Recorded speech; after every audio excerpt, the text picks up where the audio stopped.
Hey, what's up everybody? It's Josh from the R-Rated Show. What's going on? I'm here to talk to you today about Joker, which was released this weekend, October 2019, and all the hype around this movie was for a good reason, because holy shit, what a crazy ass movie.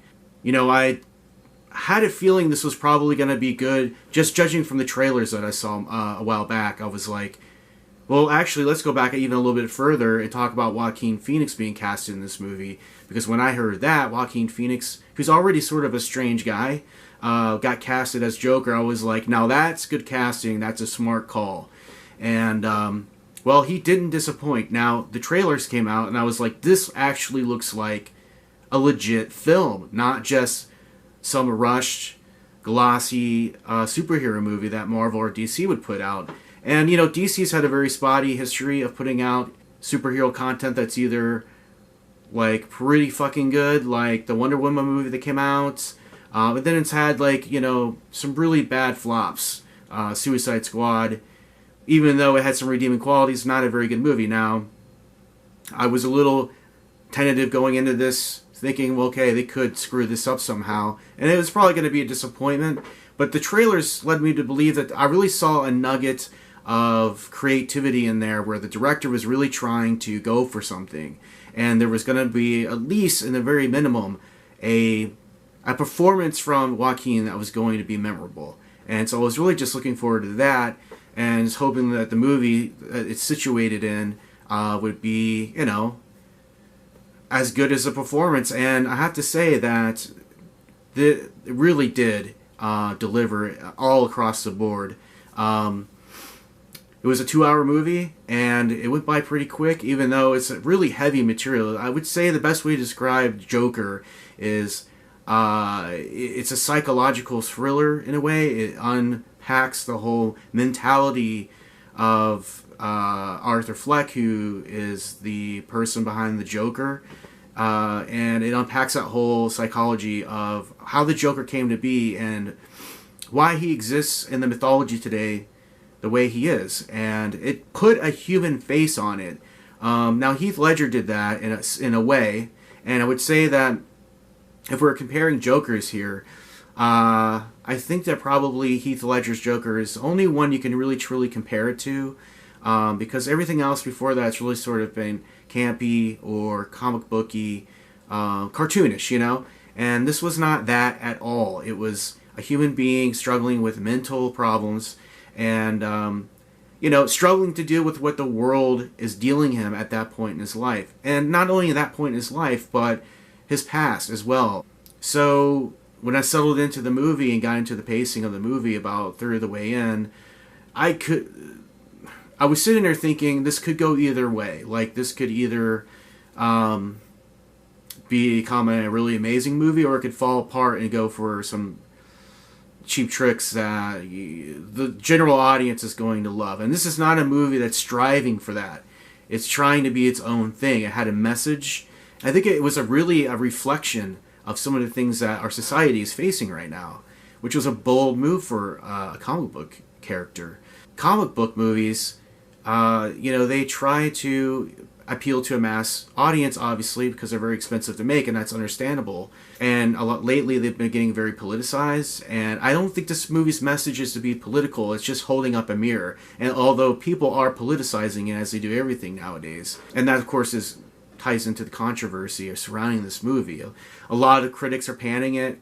There's been a lot of talk about how this is going to inspire other mentally ill men, or people just in general, to you know, commit acts of violence and do things. And there's been a lot of walkouts of this movie. Apparently, people have been upset by it. And good films that reflect society, that have a nugget of truth in there, that are well made and well thought out, that present themselves in a way that, you know, can sort of speak to a general audience but not talk down to them. I think that scares people.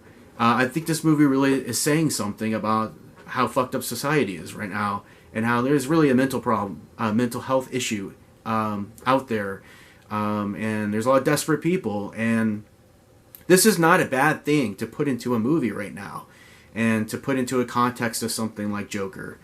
A very, very powerful movie. I wasn't expecting it. About halfway through the movie, once things started getting kind of violent, it just ramped up to a total crescendo at the end. And I really walked out of the movie. At the end of the movie, something awful happens, of course, and I won't go into any details, but it had a really, like a really powerful grip on the audience. And literally at this moment in time, there was an audible gasp of horror in the whole theater, and I've never experienced that in a movie before. Theater going experience, and it was really visceral, and it really hit me. It was really amazing, to be honest with you. It was really powerful filmmaking. And as we were leaving the movie, we were like, whew, wow. Like, that really had impact on me. And I, slightly felt nauseated. And that, is really actually a good thing because, ever since we saw the movie, it's just been, like, weighing on my mind. I've been dying to make this video. Joaquin Phoenix completely sells this movie. You really do believe in Arthur Fleck's tragedy, his pain and suffering, and his, that teetering that we all, experience as a human being of good and evil, good and bad, wanting to be good, wanting to be loved, wanting to be happy, and then the evil part of us that always is struggling to want to surface, and it's part of the human experience. It's very normal, very natural, but, certain people's lives can take them in a way that the evil part takes over and then bad things happen. And that's really a real thing that happens in our society right now. It has happened, over the course of history since the beginning of time, obviously. Human beings are complex, and this is a complete mirror of that condition. And it was very powerful to me. I thought it was incredible. The way that I think that the character of the Joker gave permission for that condition to come out in a really creative and powerful way in the culmination of the Joker and the face paint and the insanity and the madness. And wow, yeah, it was really incredible. I highly recommend seeing this movie if you feel like you have the mental fortitude to take a pretty heavy blow in a movie experience, because it'll leave you feeling pretty low for a little while and then a lot to think about. And if you're maybe not in a good place, maybe wait a little while until you can sit and watch it with a good friend. I think to say I didn't like it because I couldn't bear witness to what was happening in front of me is not fair. You should say, it wasn't for me, it's not my kind of movie, maybe you'll like it, maybe you'll get something out of it that I didn't see. And every now and then in cinema, there's a movie that comes out like this that has this powerful impact on society, and there's always going to be that, that demographic of people who just want to shit all over it. I definitely would say this is a film, not a movie. This is not a popcorn movie. So if maybe those people were expecting to get that and they didn't, they were upset by that, and they weren't expecting to be disturbed in that way. So I can sympathize with that. But this is a very well-made film. If critics are putting it down, I feel like because it's too dark, they just don't get it. They don't understand that this is a reflection of things that are happening in society, of the human condition. It's a reflection of the character of Joker. I know there's parts of Killing Joke and things like that that are brought into the movie. There's plenty of artistic license in this. They just don't get it. I would highly recommend this movie if you can get out there and see it. Like I said, if I was going to criticize this movie, it probably need a little bit more humor to balance it out. There are some funny moments. They don't last very long. I personally don't feel like I needed that. I think it really wanted to take you on a ride through madness, and I totally got that. And I know when I see a movie like this and it stays with me for days, the creators who made this movie did something right. And this is going to be an Oscar film. I guarantee it. Joaquin Phoenix should definitely get nominated for Best Actor. And I think Todd Phillips should definitely get a nomination for Best Director for this movie. I'm going to go ahead and give Joker a A+, because this movie fucking kicked ass.